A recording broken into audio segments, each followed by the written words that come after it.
Welcome to the Inkscape tutorial for the Oregon State University Permaculture Design course.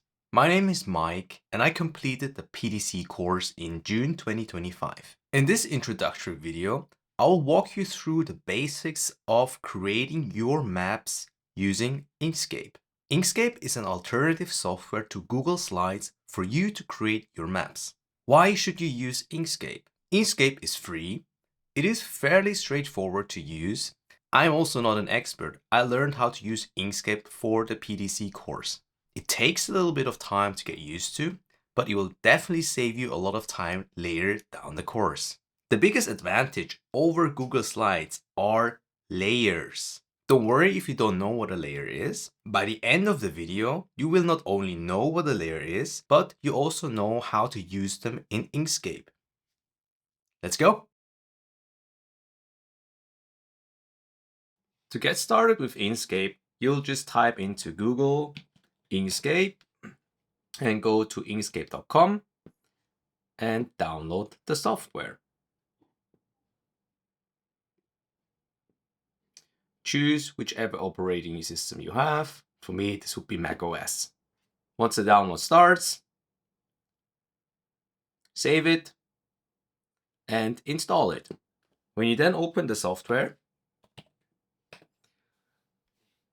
it should look something like this. Here you can now create a new document. The first thing we want to do is to adjust the page according to the format that our Google Slides template is in. For that, we go into Files and Document Properties, and then we change the format from A1, which is the standard for me, to a US ledger, which is 11 by 17 inches. Also, we want to change the orientation from portrait to landscape, and then we can close it. Here we go. That is our canvas. On Mac, if you hold Control and use your scroll wheel, you can zoom in and out. If you don't see the same ones as I have here, layers, file and stroke, text and font, and align and distribute, click on this arrow here and select them. So in the PDC report template, you often see something like this. This is what we're going to use to model our page in Inkscape as well. The first thing we want to do is to create two rectangles using this rectangle tool.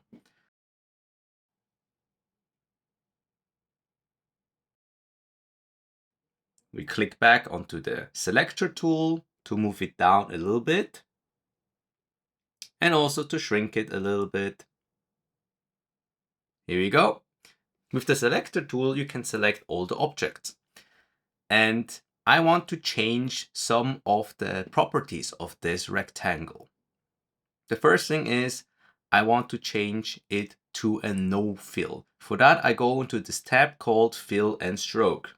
And underneath, I will go on the Fill tab and select No Paint. With that, it becomes transparent. And the stroke paint, I want it to be black. So here you can also see the color wheel. You can choose between different modes of entering colors. You can choose RGB, for example. Then you have something like this: red, green, blue, and alpha. Alpha is more or less like the opacity. So 100% is opaque and 0 will be transparent. I'm going back to the HSL and I want black. So I'm going to reduce the L, which is the lightness, to 0. And then alpha 100, so it gives me black. If I increase the lightness to 100, I would have white. And then we have one more tab here, which is the stroke style. Here you can adjust the width of the stroke. I want 0.4 millimeters. You can change dashes. So for example, let's say I want to have dotted lines. I want to have dashed lines. All of this you can change in here. I want a simple line. You can also add markers. For example, if you want to draw an arrow, this is where you add the arrowhead. You can also add arrows in between the lines. For example, if you want to draw the direction of a water flow, that would be one option, to add arrows in between the lines. Now I want to have another box, so I'm going to duplicate it. Duplicate, and I'm using the arrow keys to move it down. If you hold Shift and the arrow keys, it makes bigger jumps. Now I'm going to shrink this. Here's something to notice. If you shrink these boxes, the width of the line will also get shrunken accordingly. So I will go back into the Fill and Stroke tab to the stroke style and readjust it back to 0.4 millimeters. Here we go. Now we have our two boxes and I want to label them. For that, we're going to use another tool, which is here on this side called the text tool. Click here and type in legend. Now I want to adjust this. I click on it with the Selector Tool, and then I can move it around. And for the text tool, there's another tab up here called Text and Fonts. Here I can adjust the style of the text if I want it bold, and I can also increase the font size. Let's say I want it size 20. Don't forget to hit apply. Okay, here you go. Let's place it somewhat correctly around here. Now I want to have the text centered with the box. For that, I hold Shift and select the box. Now I go onto this tab, which is the Align and Distribute. I selected relative to the last selected, so I will align the text according to the box. And I want to have it centered. Center on vertical axis. And I want to duplicate this and hold Shift to move it down. And I think this is project details.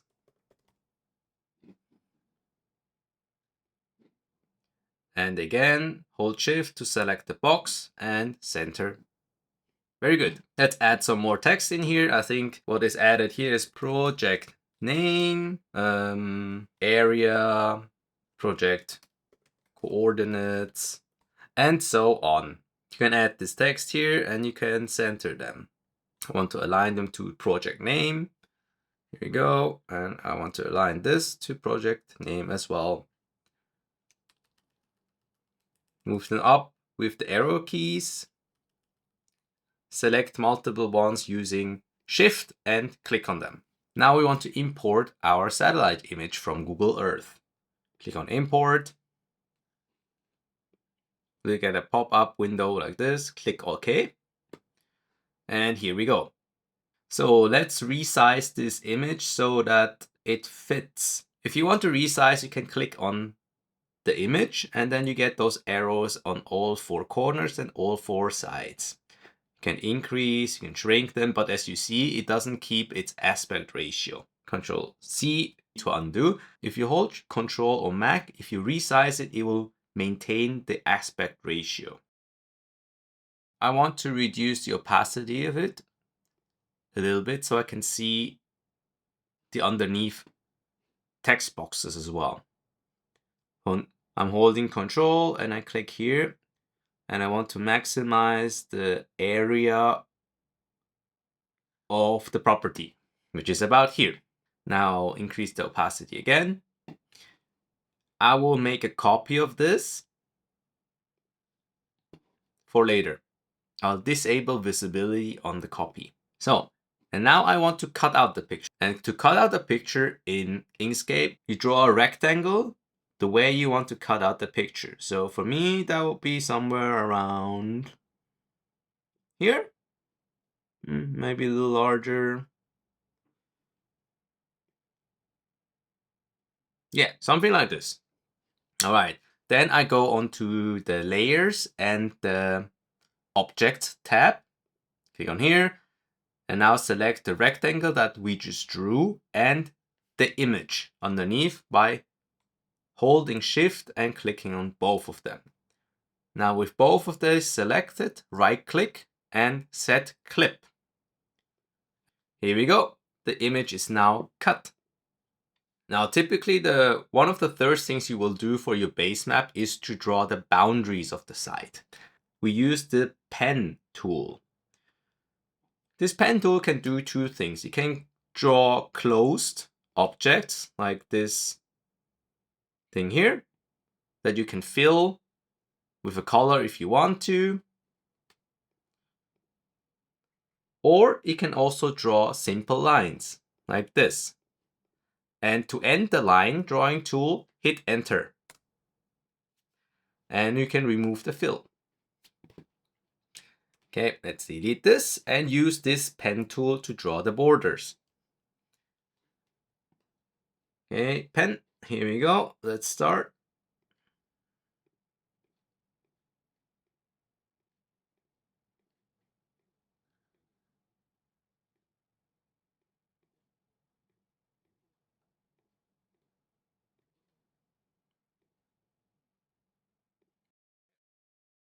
Don't worry if your first attempt is not very precise, we can adjust it later. Normally the boundaries are red in color, right? Let's change this to red. That looks good. And we want it a little thicker. So let's go for 1 millimeter. That looks good to me.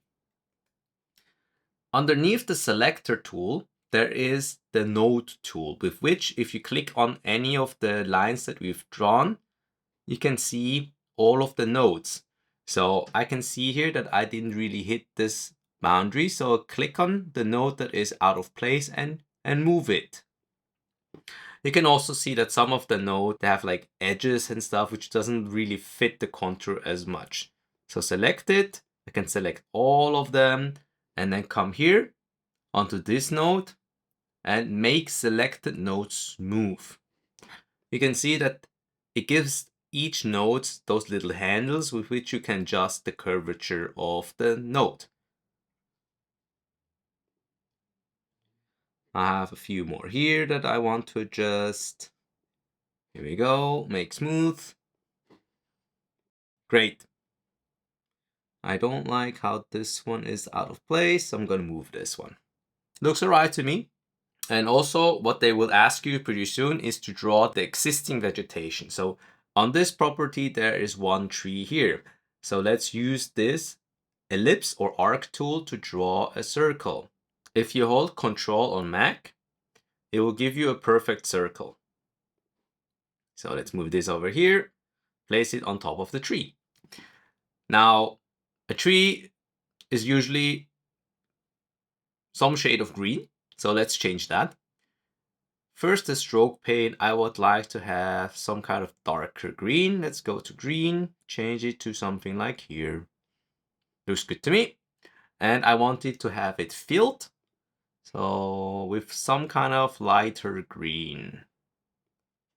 Yeah.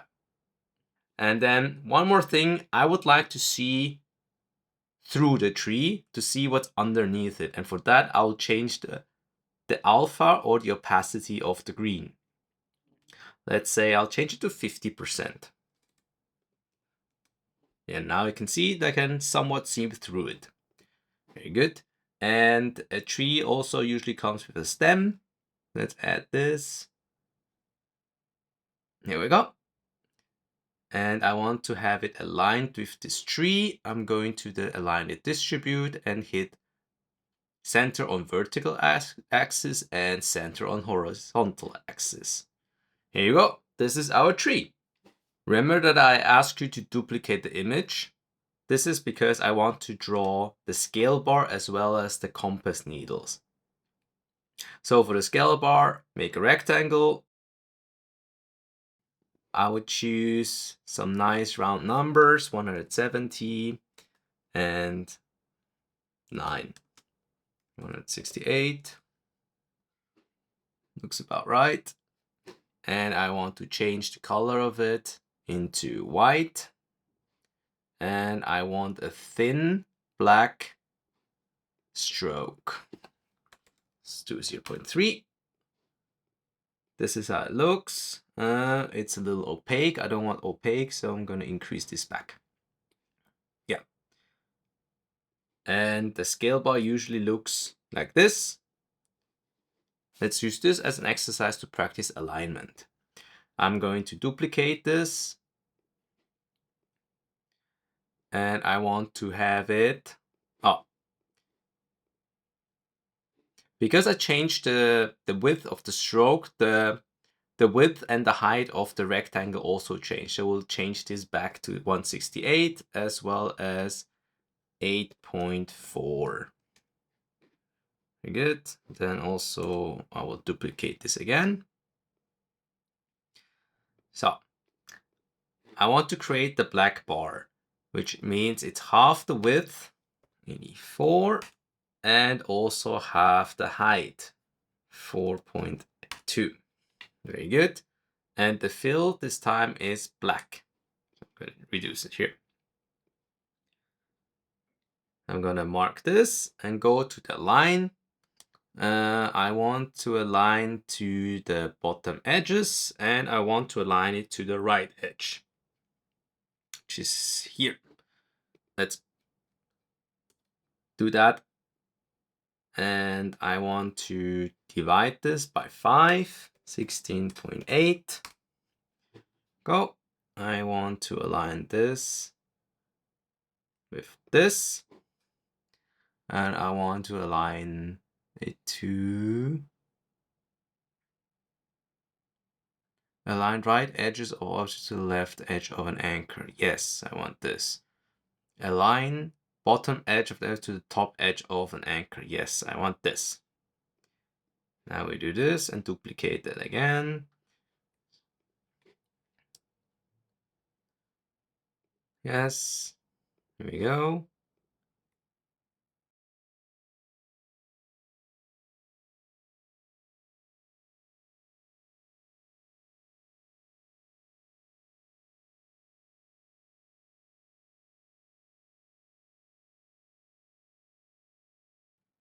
Here we go. Here you have your scale bar. Let's add a bit of text to here. So that's 50 meters.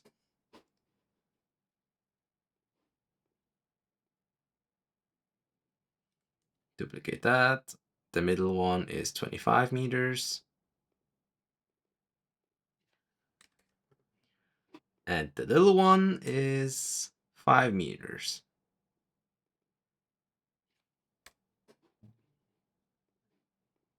We have our scale bar. And I also want to duplicate this arrow. Let's copy that by using this pen tool. 1, 2, 3, 4. Let's change the color. I want it filled, but in white. And I want a black border with 0.4 thickness. Let's go back here and remove the image. Let's move this over here and add N for north. Let's change the size. I want to make it bold and I want it size 20.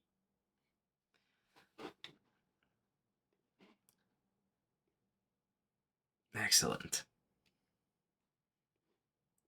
Let's move this over here. So far, so good. All of this you can also do on Google Slides. But here's now the thing that will save you a lot of time if you do it correctly. And that's something Google Slides cannot do, which is layers. So you see, I used some of the features early on, but I didn't go into details of explaining them. So you see all of the individual objects that we've created so far are in this Layers and Objects tab. And if you click on them, they will be highlighted here on this page.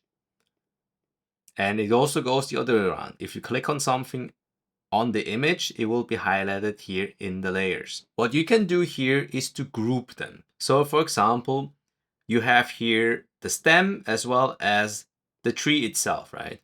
So you have two circles here. If you hold shift and click on both of them, right click, then you can group them and you can rename them. So here is an existing tree. Hit enter. All of this here belong to the scale bar. Let's group it.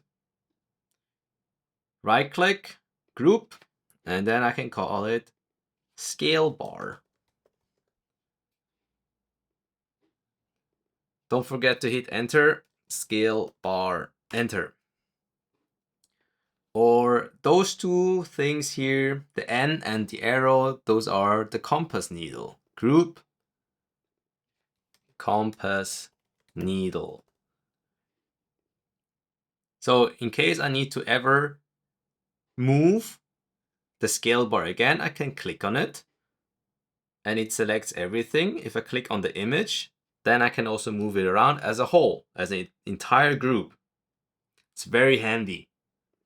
But now we can also add more layers. For example, I want to have a layer that is called satellite image. Satellite image. And the satellite image contains both the cut as well as the copy of the original image. Let's move this. Let's call this satellite image, and the other one is satellite image copy.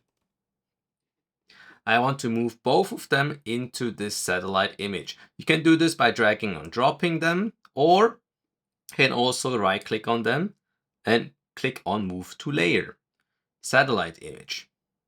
Here you go. Now they're both in the satellite image. You can think of layers a bit like folders on your computer. It helps you stay organized. This is the boundary. You've seen if you run into a problem. The boundary layer disappeared. That is because the satellite image is higher up compared to layer 1. We can change this by clicking on it and then using these arrow keys and hit down.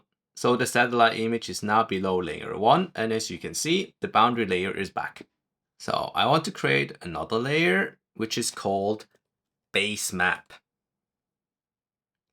Here on the base map, I would like to have, let's call it side boundary. Hit enter and move it to the base map. Move to layer base map. And I would like to have the tree there as well. To layer base map. This is a box. Project details box. And this is the legend box.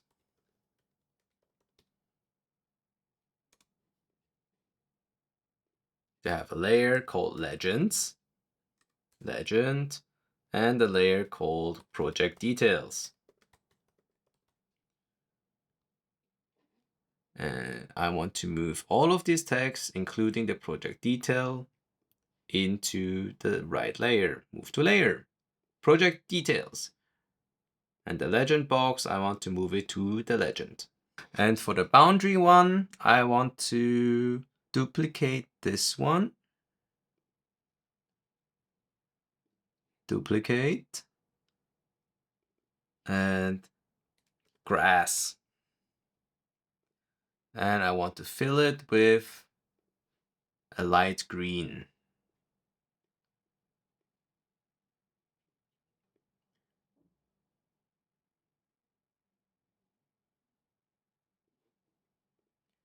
And I want it to be lower than the side boundary. You can of course add a lot more details. For example, you can have a layer that is called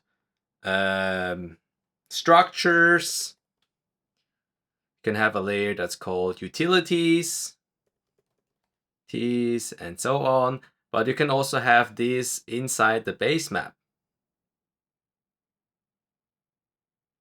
So for example, I can change this and put them into base map. Grouping is very useful because it can help you duplicate things. For example, you have multiple trees. You can just duplicate the entire group.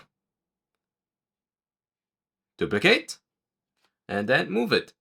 Click on it, and move it. So yeah, let's say you have 2 trees on the property side.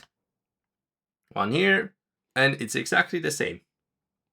Now, I've given you a little introduction to it, but I haven't shown you why layers are so powerful. The first thing is, you've already seen it. I can selectively hide and unhide layers. Let's say I don't want to see the satellite image anymore. I go in here and I click here on the eye. And as you can see, the satellite image is gone. Or I don't want to see the legend box. And this is very useful because often you will have the same base image, but you will want to highlight different things. I use this very often for the legend. For example, you have one part here which is always constant. It contains your boundary layers, it contains your water sources, certain trees, houses, and so on, which are on every single map. But then you have other parts in your legends that are more assignment specific. For example, you have the watershed assignment, or you have your plants assignment. This will all go in the same place, and then you can hide and unhide it. So let's say this one, the blue one, is your legend for assignment 1. And then I'll duplicate it. And this I will turn into pink. And this is pink would be your plant assignment. And I can use the same map. I can just toggle the visibility of whichever legend I want to have. Let's say I want to have the base layer, the base legend always on, and I want to have the blue legend. And for another assignment, I don't want to have the blue legend anymore, so I will toggle on the pink legend. It's a very powerful tool to have. Another thing that's very useful to have is this little lock you see on the right side of every single layer. So if I want to select, for example, just the trees here,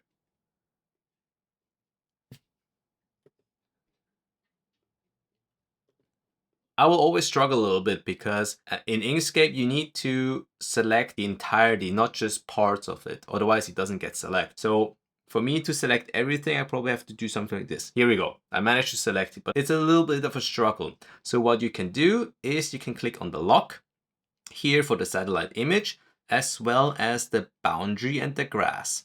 Now you can see that I can't select the satellite image or the boundaries, but I can select the two trees. Now, one last thing that is very, very useful is to turn an entire layer into grayscale.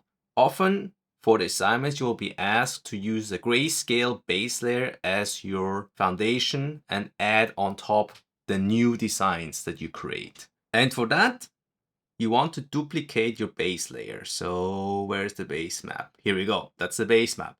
I'll right click on the base map and duplicate the layer and call it base map grayscale. Enter. Now I'm gonna toggle off the visibility of one of them. Now what you can do is select the base map. Make sure it's selected. Go into filters and color and grayscale. And then a window like this will pop up. Click on the turn on live preview. You can play around with the numbers a little bit. You can increase the lightness. It's a bit too light.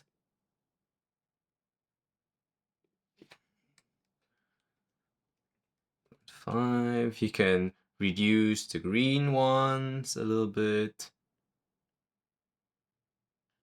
You can reduce red, blue, and so on when you're happy with it.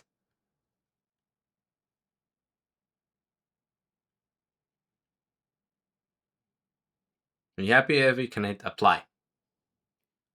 Okay, close. Now you can see when you toggle on and off, this is the colorful one, and this is the grayscale.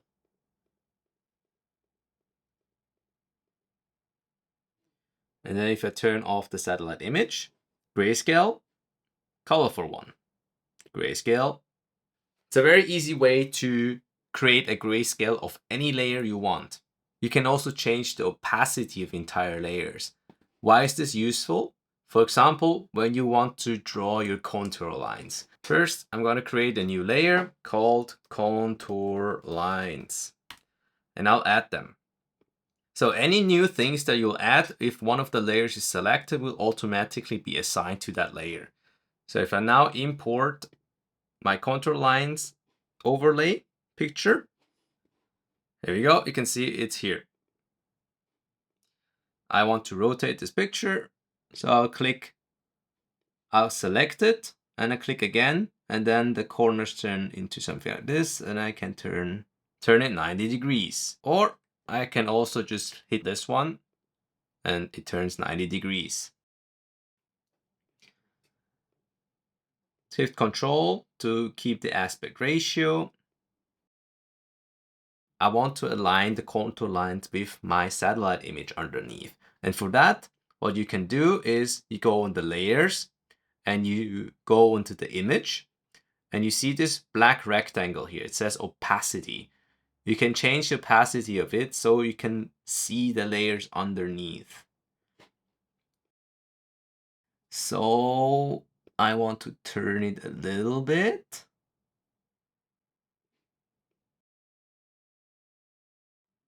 It's about, still a little big. So I'm gonna shrink it. Okay, I'm gonna move it around. See?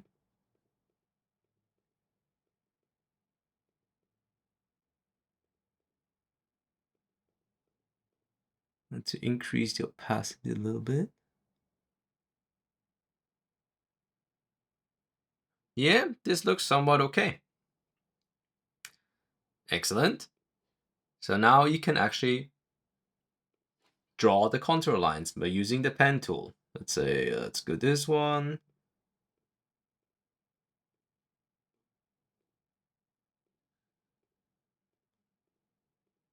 Hit enter. No fill. Very good. Let's do this one here.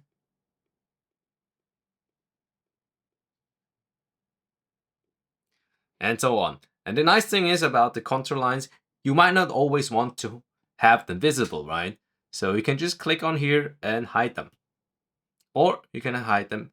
You can hide the image and just have the contour lines on here. Or hide them individually if you don't want all of them visible. Very practical feature. And the last thing I want to show you is how you export it. For that, you go on here, export. Make sure you click on the entire page. And you can also change the background color. I want to have a white background color, so make sure that the alpha is 100%, which makes it white. You can see on this tiny little preview window, and hit export. And this is how the image looks like.